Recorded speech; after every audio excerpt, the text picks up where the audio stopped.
Assalamualaikum warahmatullahi wabarakatuh.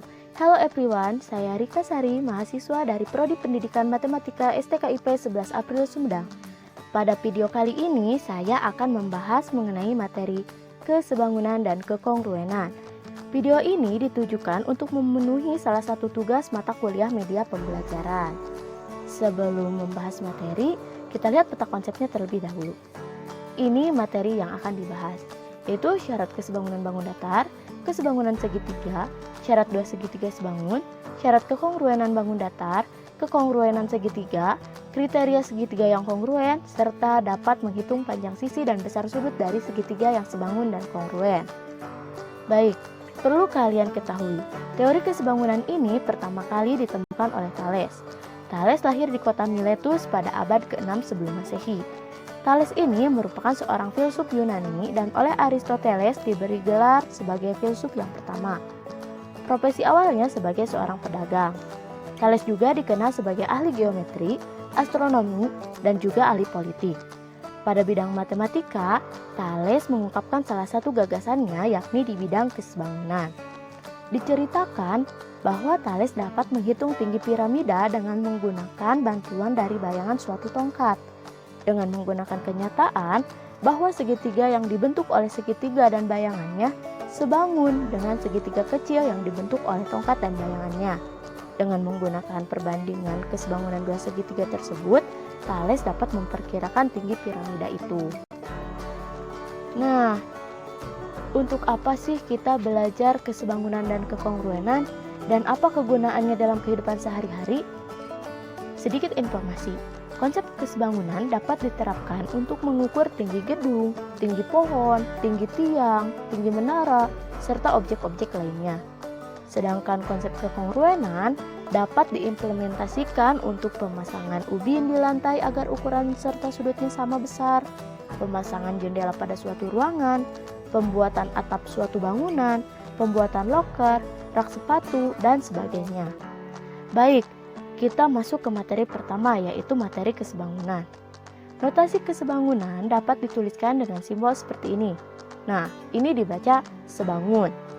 Sebagai contoh, kita mempunyai dua bangun segitiga yang sebangun, maka cukup dituliskan seperti ini. Jadi ini hanya dibaca segitiga ABC sebangun dengan segitiga DEF. Begitu pula sebaliknya, jika dua bangun segitiga itu tidak sebangun, maka cukup dituliskan seperti ini dan dibaca segitiga ABC tidak sebangun dengan segitiga DEF. Untuk menyatakan dua bangun yang sebangun, sebaiknya dinyatakan berdasarkan titik-titik sudut yang bersesuaian dan berurutan. Sebagai contoh, perhatikan gambar. Kita mempunyai dua bangun yang sebangun. Kemudian diberi nama dua bangun tersebut yaitu bangun ABCD dan bangun FGH. Maka penulisan titik sudutnya harus bersesuaian dan berurutan. Kita perhatikan tanda panahnya. Seperti pada gambar, titik sudut A bersesuaian dengan titik sudut E. Titik sudut B bersesuaian dengan titik sudut F. Titik sudut C bersesuaian dengan titik sudut G. Dan titik sudut D bersesuaian dengan titik sudut H. Begitu pula seterusnya. Nah, di sini kesebangunan pada bangun datar tentunya memiliki syarat. Apa saja syaratnya? Kita perhatikan gambar berikut.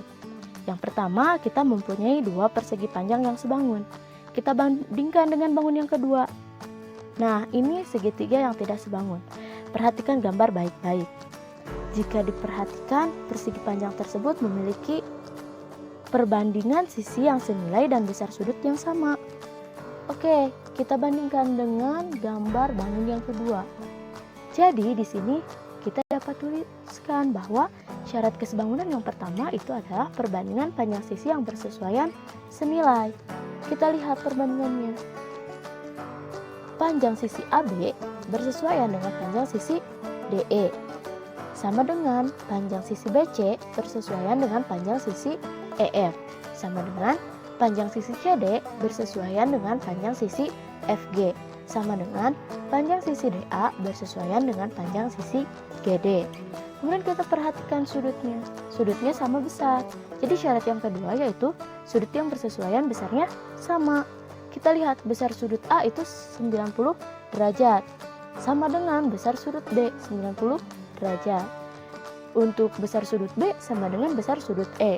Besar sudut C sama dengan besar sudut F. Besar sudut D sama dengan besar sudut G. Nah, kita perhatikan kenapa dua segitiga ini tidak sebangun. Kita perhatikan syarat yang pertama, memenuhi atau tidak.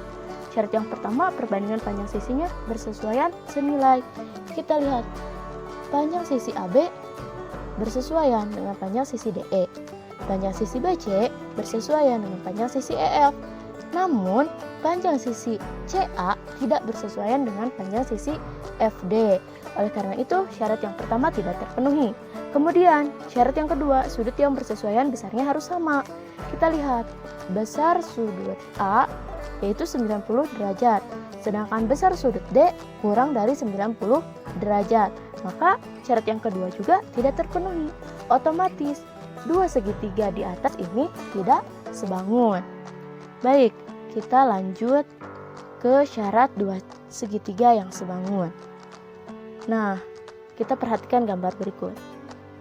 Jika diperhatikan, kita mempunyai dua bangun yang sebangun.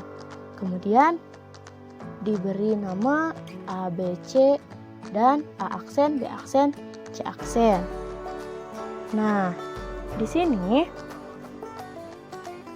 syarat dua segitiga sebangun itu apa saja? Kita perhatikan ini. Yang membedakannya hanya dalam variabelnya saja. Sehingga yang pertama, perbandingan ketiga pasang sisi yang bersesuaian sama. Yang membedakan gambar 1 dan gambar 2 yaitu dari variabelnya saja. Sehingga ketika kedua bangun tersebut diperbesar sebesar 2 kali pembesaran atau 3 kali pembesaran, maka perbandingan panjangnya sisi-sisinya akan tetap bersesuaian. Nah, seperti ini contohnya. Panjang A aksen B aksen bersesuaian dengan panjang sisi AB, sama dengan panjang B aksen C aksen bersesuaian dengan panjang BC, sama dengan panjang sisi C aksen A aksen bersesuaian dengan panjang sisi CA, atau bisa kita tuliskan sama dengan A. Kemudian yang kedua, syaratnya dua pasang sudut yang bersesuaian sama besar. Perhatikan gambar. Dalam setiap sudut diberikan simbol yang sama. Artinya, kedua bangun tersebut memiliki masing-masing sudut yang bersesuaian sama besar. Sebagai contoh di sini, besar sudut A sama dengan besar sudut A aksen. Besar sudut B sama dengan besar sudut B aksen. Dan besar sudut C sama dengan besar sudut C aksen. Kemudian syarat yang ketiga, perbandingan dua pasang sisi yang bersesuaian sama dan sudut yang diapitnya sama besar. Perhatikan gambar. Di sini kita mempunyai dua pasang sisi yaitu panjang A aksen dan B aksen dan panjang A aksen C aksen yang diapit oleh sudut A aksen.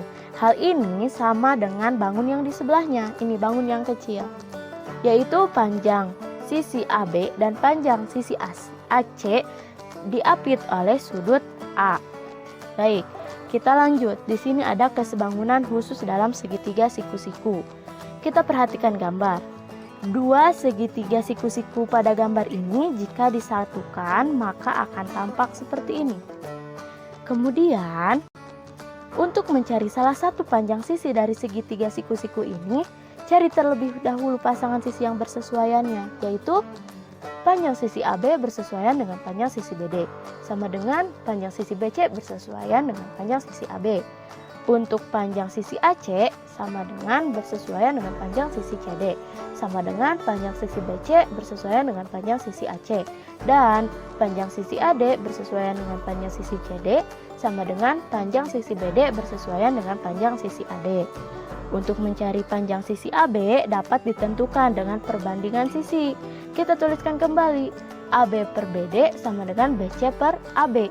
Kemudian kita kalikan silang, menjadi AB dikali AB sama dengan BC dikali BD, sehingga menghasilkan AB kuadrat sama dengan BC dikali BD. Kita sederhanakan, menjadi AB sama dengan akar dari BC dikali BD. Kemudian yang kedua, untuk mencari panjang sisi AC. Nah, di sini sama dengan cara mencari panjang sisi AB, yaitu tuliskan kembali AC per CD sama dengan BC per AC. Dan kalikan silang, AC dikali AC sama dengan BC dikali CD, sehingga menghasilkan AC kuadrat sama dengan BC dikali CD. Dan kita sederhanakan menjadi AC sama dengan akar BC dikali CD. Dan yang terakhir untuk mencari panjang sisi AD.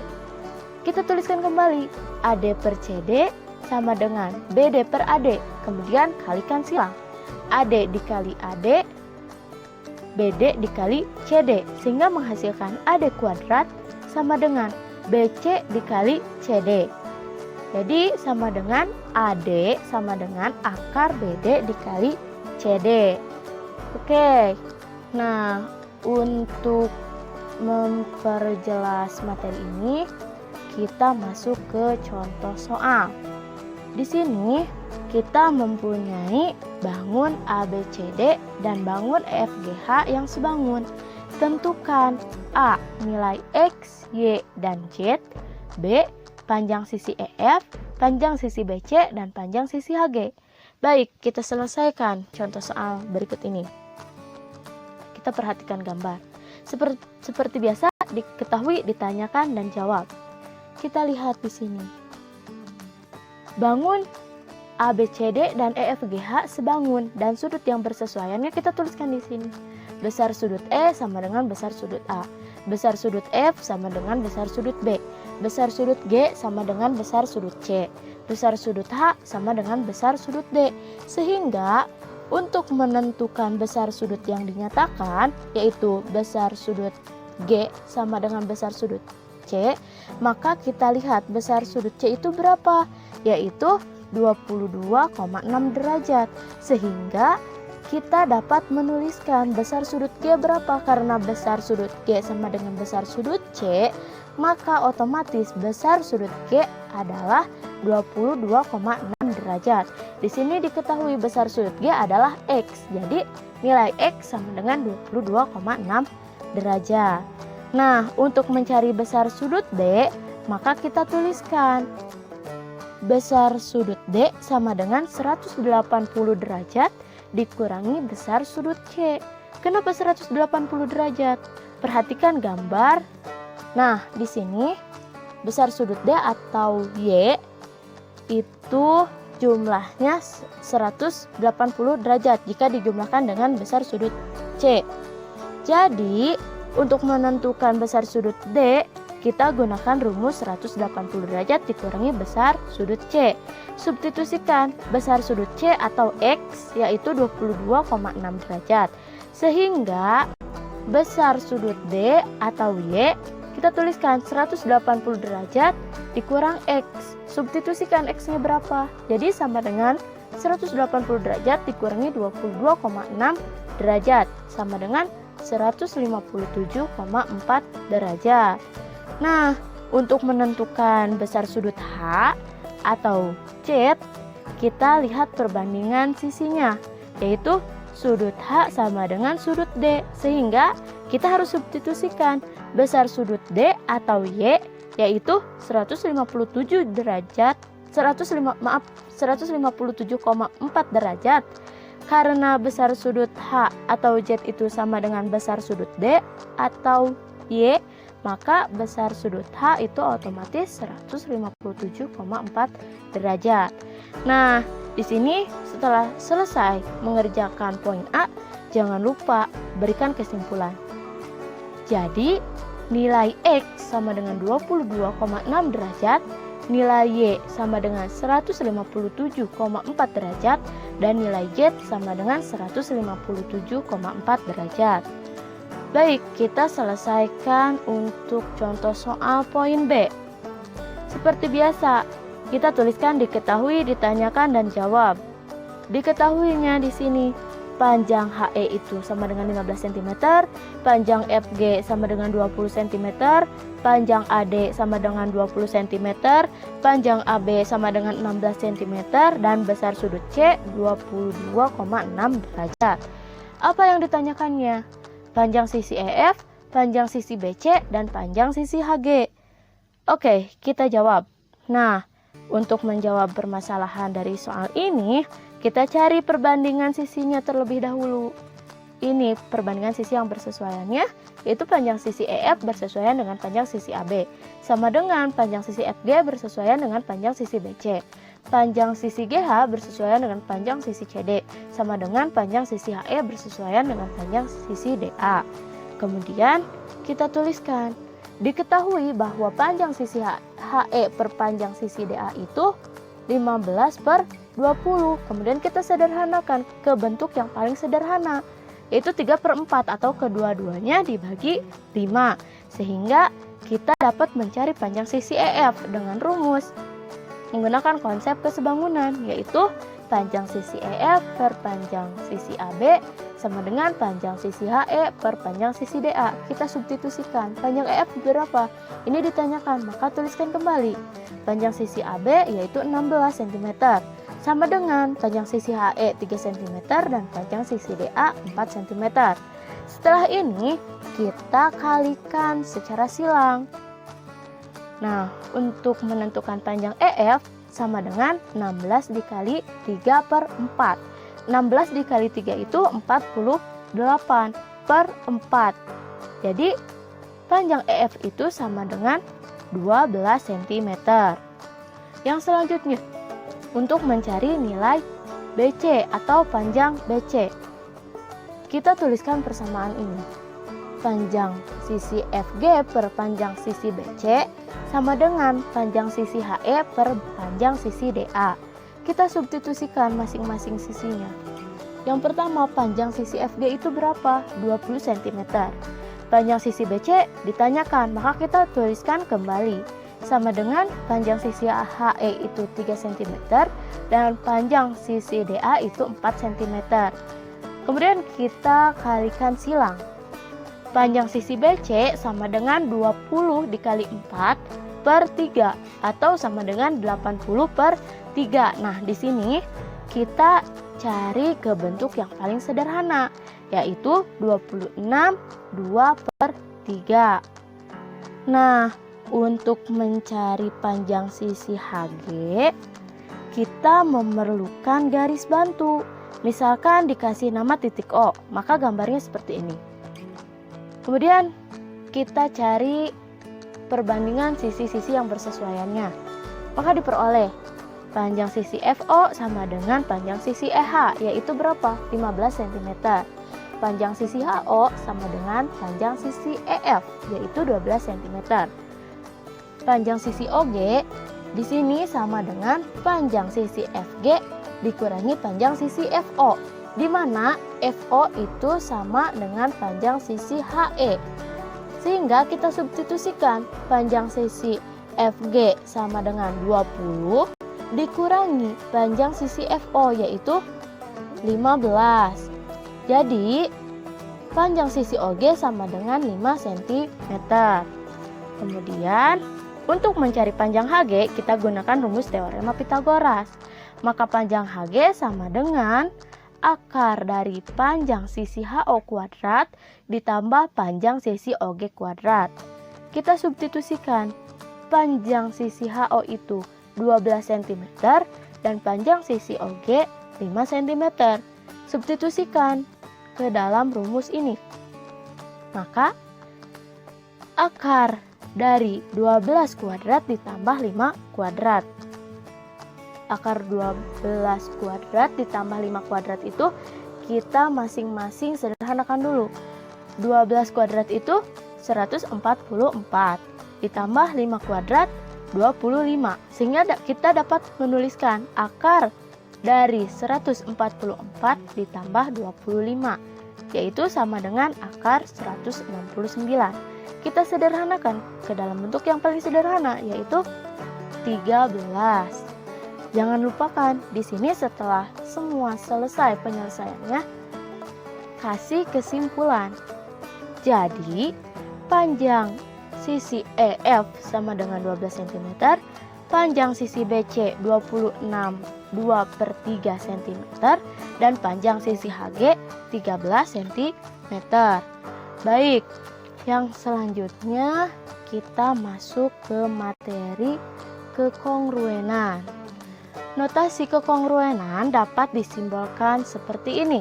Nah, ini dibaca kongruen.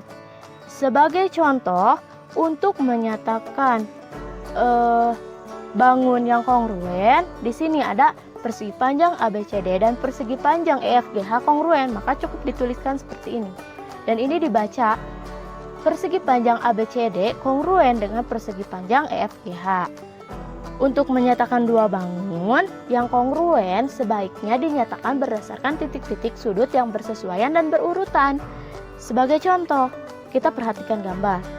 Misalkan kita mempunyai dua bangun yang kongruen, kemudian diberi nama bangun ABC dan bangun DEF, maka penulisan titik-titik sudutnya harus bersesuaian dan berurutan. Perhatikan kembali tanda panah pada gambar ini. Nah, di sini diperlihatkan bahwa titik sudut A bersesuaian dengan titik sudut D, titik sudut B bersesuaian dengan titik sudut E, dan titik sudut C itu bersesuaian dengan titik sudut F. Begitu pula seterusnya. Nah, tentunya bangun datar di sini dikatakan kongruen dan mempunyai syarat. Syaratnya apa saja? Perhatikan gambar di sini. Apa yang membedakan antara gambar A dan gambar B? Sehingga gambar A disebut kongruen dan gambar B tidak kongruen. Ya, yang pertama, dua bangun dikatakan kongruen apabila memiliki sisi yang bersesuaian sama panjang dan sudut yang bersesuaian sama besar. Di sini kita mempunyai contoh. Untuk membuktikan syarat di atas, perhatikan gambar berikut. Nah, yang ini ya. Sisi-sisi yang bersesuaian kita tuliskan di sini. Panjang sisi AB bersesuaian dengan panjang sisi CK, sama dengan panjang sisi BC bersesuaian dengan panjang sisi KL. Panjang sisi CD bersesuaian dengan panjang sisi LM. Dan panjang sisi DA bersesuaian dengan panjang sisi MJ. Berarti bangun ini kongruen karena syarat yang pertama memenuhi. Kemudian untuk membuktikan syarat yang kedua, kita lihat sudut-sudut yang bersesuaiannya sama besar ataukah tidak. Sudut-sudut yang bersesuaiannya pada gambar ini, sudut A dan sudut J ini besar sudut A sama dengan besar sudut J. Untuk sudut B dan sudut K, besar sudut B sama dengan besar sudut K. Sudut C dan sudut L, besar sudut C sama dengan besar sudut E. Besar sudut D sama dengan besar sudut M. Berarti kedua syarat pada bangun ini terpenuhi, sehingga bangun ini disebut bangun datar yang kongruen. Baik, di sini ada kriteria segitiga yang kongruen. Ini ada 5 kriteria. Yang pertama ada sisi, yaitu segitiga yang memiliki 3 panjang sisi yang bersesuaian senilai. Misalkan ini lihat pada gambar di sini. Simbol-simbolnya sama. Di simbol di setiap sisinya itu dari dua bangun itu ada yang sama. Berarti itu senilai. Kemudian yang kedua, ada sisi, sudut, sisi. Perhatikan urutan penulisannya. Jadi, segitiga dengan kriteria ini memiliki 2 pasangan sisi yang senilai dan memiliki 1 sudut yang diapit. Jadi, seperti gambar berikut.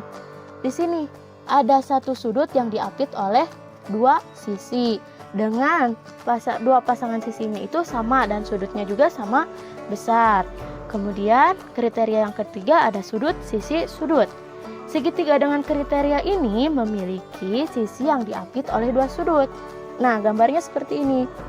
Yang keempat ada sudut, sisi, ada sudut, sudut, sisi.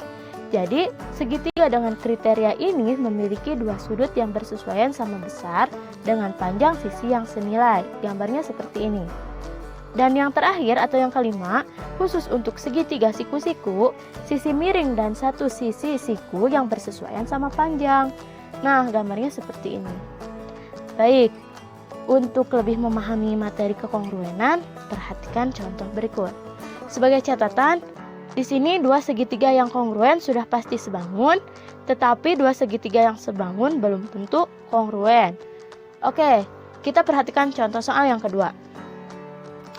Nah, di sini ada 2 pertanyaan. Kita lihat gambar di sini. Perhatikan baik-baik.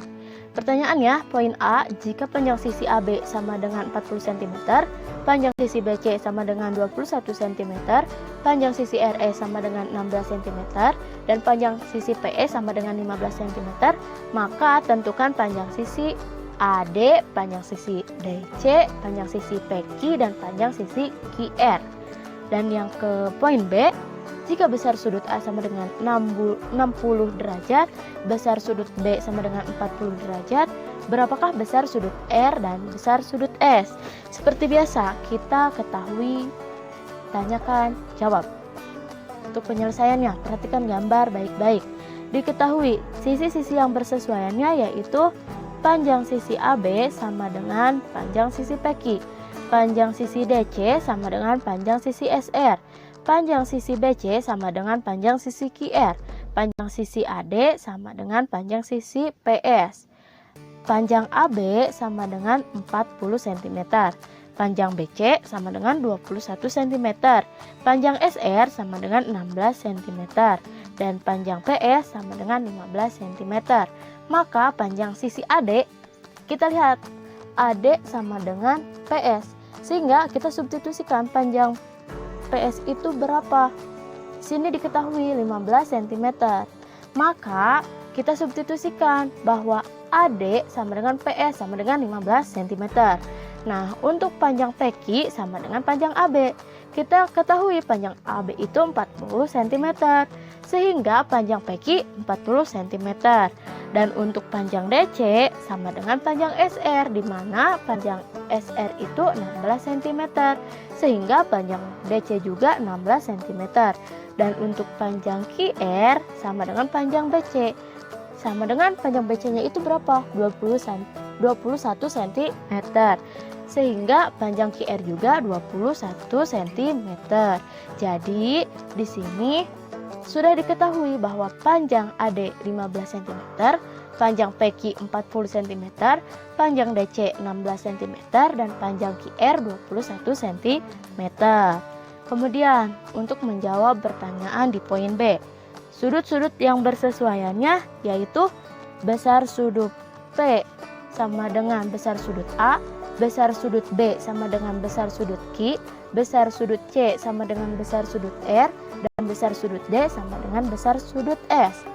Nah, kita tuliskan, jika besar sudut A 60 derajat dan sudut B 40 derajat, maka kita dituliskan besar sudut P sama dengan besar sudut A, berarti 60 derajat. Dan besar sudut Q sama dengan besar sudut B, yaitu 40 derajat. Sehingga ketika kedua sudut ini dijumlahkan, hasilnya akan 180 derajat. Maka untuk mencari besar sudut R, kita tinggal tuliskan dengan rumus 180 derajat dikurangi besar sudut Q. Besar sudut Q sudah kita ketahui yaitu 40 derajat, maka substitusikan menjadi 180 derajat dikurangi 40 derajat, yaitu besar sudut R sama dengan 140 derajat. Nah, yang terakhir untuk mengetahui besar sudut S, kita tuliskan dengan rumus 180 derajat sama dengan besar sudut P, di mana besar sudut P sudah kita ketahui yaitu 60 derajat. Kita substitusikan menjadi besar sudut S sama dengan 180 derajat dikurangi 60 derajat, sama dengan besar sudut S 180 derajat. Nah, jangan lupakan kesimpulan. Di sini tuliskan, jadi besar sudut R sama dengan 140 derajat dan besar sudut S sama dengan 180 derajat. Baik, di sini sebelum latihan mungkin ada hal yang perlu diperhatikan. Di sini hal yang terpenting dalam kesebangunan dan kekongruenan dua segitiga adalah menemukan korespondensi satu-satu antara titik-titik sudut pada kedua segitiga tersebut. Setelah itu baru bisa mencari sisi-sisi dan titik-titik sudut yang bersesuaian. Kemudian untuk menyelesaikan masalah kesebangunan tidak selalu dikembalikan pada definisi awal, tetapi boleh juga menggunakan jalan pintas, yaitu berupa teorema. Salah satu yang sangat berguna adalah untuk memastikan dua segitiga sebangun cukup dicari dua pasang sudut bersesuaian yang sama besar. Kemudian, untuk salah satu prinsip kesebangunan dua segitiga adalah perbandingan panjang sisi-sisi yang bersesuaian tetap sama. Apabila perbandingan panjang sisi-sisi yang bersesuaian tersebut bernilai 1, maka kedua segitiga tersebut disebut kongruen. Sedangkan sifat-sifat yang diturunkan dari prinsip dasar kesebangunan ada 2, yaitu yang pertama adalah perbandingan sederhana dan yang kedua adalah perbandingan terkait dengan teorema Pythagoras. Baik, agar kita lebih memahami materi kesebangunan dan kekongruenan, kita kerjakan latihan berikut. Nah, di sini yang nomor 1 itu pada suatu sore sebuah rumah dan pohon yang bersebelahan memiliki panjang bayangan berturut-turut 10 meter dan 4 meter. Jika ternyata tinggi pohon sebenarnya adalah 10 meter, tentukan tinggi rumah tersebut yang sebenarnya. Kemudian yang nomor 2, titik C adalah titik pusat lingkaran. Tunjukkan bahwa dua segitiga pada gambar di bawah ini adalah kongruen. Nah, ini disuruh membuktikan bahwa gambar ini kongruen. Kita selesaikan latihan ini. Penyelesaiannya yang nomor 1 kita selesaikan dengan menggunakan konsep kesebangunan. Di sini yang diketahuinya yaitu tinggi bayangan rumah adalah 10 meter. Tinggi bayangan pohon sama dengan 4 meter. Tinggi pohon sesungguhnya sama dengan 10 meter. Dan ditanyakannya berapa tinggi rumah sesungguhnya? Baik, kita gunakan konsep kesebangunan yaitu dengan menentukan perbandingan panjang sisi yang senilai. Di sini kita tuliskan tinggi sesungguhnya rumah per tinggi bayangan rumah sama dengan tinggi sesungguhnya pohon per tinggi bayangan pohon. Kita substitusikan. Tinggi sesungguhnya rumah kan ditanyakan. Jadi kita tuliskan kembali. Tinggi bayangan rumah itu yaitu 10 meter. Sama dengan tinggi sesungguhnya pohon adalah 10 meter per tinggi bayangan pohon itu 4 meter.